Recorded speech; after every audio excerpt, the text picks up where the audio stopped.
Please ಯಾರೆಲ್ಲ subscribe ಮಾಡಿಲ್ಲ ನಮ್ಮ ಚಾನೆಲ್ಗೆ ಪ್ಲೀಸ್ ಸಬ್ಸ್ಕ್ರೈಬ್ ಮಾಡಿ ಹಾಗೂ ಲೈಕ್ ಮಾಡಿ.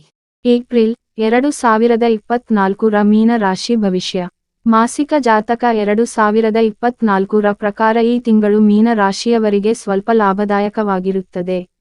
ಈ ತಿಂಗಳ ಆರಂಭದಿಂದ ನೀವು ಕೆಲವು ಕಷ್ಟಗಳಿಗೆ, ವಿಶೇಷವಾಗಿ ಆರ್ಥಿಕ, ದೈಹಿಕ ಮತ್ತು ವೈಯಕ್ತಿಕ ವಿಷಯಗಳಲ್ಲಿ ಸಿದ್ಧರಾಗಿರಬೇಕು.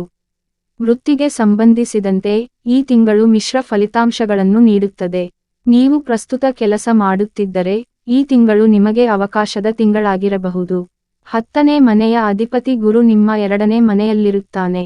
ಇದು ನಿಮ್ಮ ವೃತ್ತಿಜೀವನದಲ್ಲಿ ಮುನ್ನಡೆಯುವ ಅವಕಾಶವನ್ನು ನೀಡುತ್ತದೆ. ವ್ಯಾಪಾರಿಗಳು ಸ್ವಲ್ಪ ಅರ್ಥಮಾಡಿಕೊಳ್ಳಬೇಕು. ಕೇತು ಇಡೀ ತಿಂಗಳು 7ನೇ ಮನೆಯಲ್ಲಿರುತ್ತಾನೆ. 12ನೇ ಮನೆಯಲ್ಲಿ ಮಂಗಳ ಮತ್ತು ಮೊದಲ ಮನೆಯಲ್ಲಿ ರಾಹು, ಸೂರ್ಯ ಮತ್ತು ಶುಕ್ರ ನಿಮ್ಮ 7ನೇ ಮನೆಯನ್ನು ಸ್ಪರ್ಶಿಸುವುದರಿಂದ ವ್ಯಾಪಾರದಲ್ಲಿ ಪ್ರಕ್ಷುಬ್ಧತೆ ಉಂಟಾಗುತ್ತದೆ.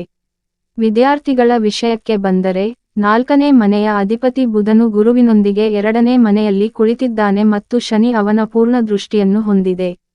ಈ ತಿಂಗಳು ವಿದ್ಯಾರ್ಥಿಗಳು ತಮ್ಮ ಏಕಾಗ್ರತೆಯನ್ನು ಸುಧಾರಿಸುವತ್ತ ಗಮನಹರಿಸಬೇಕು.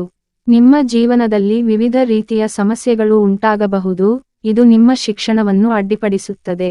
ಗುರು ಮತ್ತು ಬುಧ ನಿಮ್ಮ 2ನೇ ಮನೆಯಲ್ಲಿದ್ದರೆ ನಿಮ್ಮ 4ನೇ ಮನೆಯ ಮೇಲೆ ಯಾವುದೇ ಗ್ರಹವು ಗಮನಾರ್ಹ ಪರಿಣಾಮ ಬೀರುವುದಿಲ್ಲ. ಪರಿಣಾಮವಾಗಿ ವೈಯಕ್ತಿಕ ಸಂಬಂಧಗಳು ಹೆಚ್ಚು ತೀವ್ರವಾಗಿರುತ್ತವೆ. ಪರಸ್ಪರ ಸೌಹಾರ್ದತೆ ಬೆಳೆಯಲಿದೆ. ನೀವು ಪ್ರೇಮ ಸಂಬಂಧದಲ್ಲಿದ್ದರೆ ಎಚ್ಚರಿಕೆಯಿಂದ ವರ್ತಿಸಬೇಕು. 12ನೇ ಮನೆಯಲ್ಲಿ ಶನಿ ಮತ್ತು ಮಂಗಳನ ಪರಿಣಾಮವಾಗಿ ನಿಮ್ಮ ಆತ್ಮೀಯತೆ ತೊಂದರೆಗೊಳಗಾಗಬಹುದು. ನೀವು ವಿವಾಹಿತರಾಗಿದ್ದರೆ ಈ ತಿಂಗಳು ನಿಮ್ಮ ಮದುವೆಗೆ ತುಂಬಾ ಕಷ್ಟಕರವಾಗಿರುತ್ತದೆ. ಆದ್ದರಿಂದ ನೀವು ನಿಮ್ಮ ಹೃದಯವನ್ನು ಗಟ್ಟಿ ಮಾಡಿ ಮತ್ತು ಅಡೆತಡೆಗಳನ್ನು ಸಹಿಸಿಕೊಳ್ಳಬೇಕು. ನಿಮ್ಮ ಹಣಕಾಸಿನ ಪರಿಸ್ಥಿತಿಯನ್ನು ನೋಡಿದರೆ ತಿಂಗಳ ಆರಂಭವು ದುರ್ಬಲವಾಗಿರುವುದನ್ನು ನೀವು ಗಮನಿಸಬಹುದು. ನಿಮ್ಮ ರಾಶಿಚಕ್ರದ 12ನೇ ಮನೆಯಲ್ಲಿ ಶನಿ ಮತ್ತು ಮಂಗಳವು ಸಂಯೋಗವಾಗಲಿದ್ದು, ನಿಮ್ಮ ಖರ್ಚುಗಳಲ್ಲಿ ಅನಿರೀಕ್ಷಿತ ಹೆಚ್ಚಳದ ಸಾಧ್ಯತೆ ಇರುತ್ತದೆ. ಆರೋಗ್ಯದ ದೃಷ್ಟಿಯಿಂದ ಈ ತಿಂಗಳು ಸ್ವಲ್ಪ ಒಟ್ಟಾಗಿರುತ್ತದೆ. ನಿಮ್ಮ ರಾಶಿಯ ಅಧಿಪತಿಯಾದ ಗುರುವು 2ನೇ ಮನೆಯಲ್ಲಿ ಇರುವವರೆಗೂ ಉತ್ತಮ ಆರೋಗ್ಯವನ್ನು ಹೊಂದಿರುವಿರಿ, ಆದರೆ 12ನೇ ಮನೆಯಲ್ಲಿ ಶನಿಯು ಅವನ ಸಂಪೂರ್ಣ ದೃಷ್ಟಿಯನ್ನು ಹೊಂದುತ್ತಾನೆ, ಆರೋಗ್ಯದ ಸಮಸ್ಯೆ ಉಂಟುಮಾಡುತ್ತಾನೆ.